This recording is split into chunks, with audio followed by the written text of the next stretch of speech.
Em seguida, pessoal, o próximo grupo é o dos estimulantes respiratórios, também conhecidos como analépticos respiratórios. Esse termo pode parecer bem chato, bem esquisito, né? Analépticos respiratórios, mas ele pode nos ajudar se lembrarmos das letras A, P e R, que lembram o principal fármaco aqui, importante, que é o doxapran. Aqui estão as letras, né? Para nos ajudar a lembrar melhor do nome desse fármaco, que às vezes pode dar um branco na hora da prova, não é? Pode acontecer aí com vocês, eu já estou prevendo isso aqui. Aí, enfim, como o próprio nome diz, esses fármacos são utilizados naqueles casos em que a respiração está bastante deprimida, que são naqueles casos de cirurgias em que se usa barbitúricos, por exemplo, né, anestésicos lá que vão causar depressão respiratória severa no animal, ou até mesmo naqueles casos de parada respiratória, enfim. Essas são as principais situações em que vamos utilizar esses fármacos estimulantes da respiração e da ventilação também. E aí o principal fármaco, como eu falei, é o doxapran, e a atuação dele, pessoal, é basicamente estimulando um mecanismo fisiológico que a gente tem, né? Que os animais, né? O organismo animal tem. E, obviamente, se é estimulando esse mecanismo fisiológico, eu vou ter que explicar a fisiologia primeiro para vocês, para aí sim explicar como o fármaco atua. Enfim, lembrem que, que no sangue vai ter esses componentes aqui, né? Isso aqui é muito importante, sabe por quê, pessoal? Porque nas artérias carótidas e aorta, que a carótida, como vocês estão vendo em anatomia aplicada, a carótida passa lá pelo pescoço, né? Aí depois tem a aorta, que passa lá pelo tórax, né, tal. E aí, pessoal, nessas artérias aí, temos quimiorreceptores. Então temos quimiorreceptores tanto carotídeos como aórticos. E eles servem, como o próprio nome diz, quimiorreceptores, para detectar a presença de substâncias químicas, que são essas aqui, ó. Gás carbônico, água, ácido carbônico, íons de hidrogênio e bicarbonato. Porque é justamente pela detecção dessas substâncias químicas que o organismo sabe quando que é necessário estimular mais a respiração do animal e tal. Porque, por exemplo, a nível fisiológico, quando pensamos no animal que está respirando pouco, o que acontece quando o animal está respirando pouco? No caso que ele está respirando pouco e depois o organismo vai ter que estimular a respirar mais. O que vai ocorrer vai que se ele deixa de respirar, então ele vai fazer uma maior retenção de CO2, de gás carbônico, né?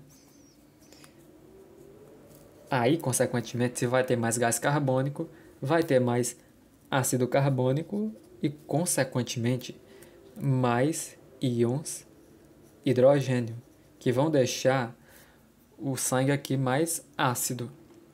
E justamente os quimiorreceptores carotídeos e aórticos, eles vão detectar esses aumentos de tensões de CO2 e de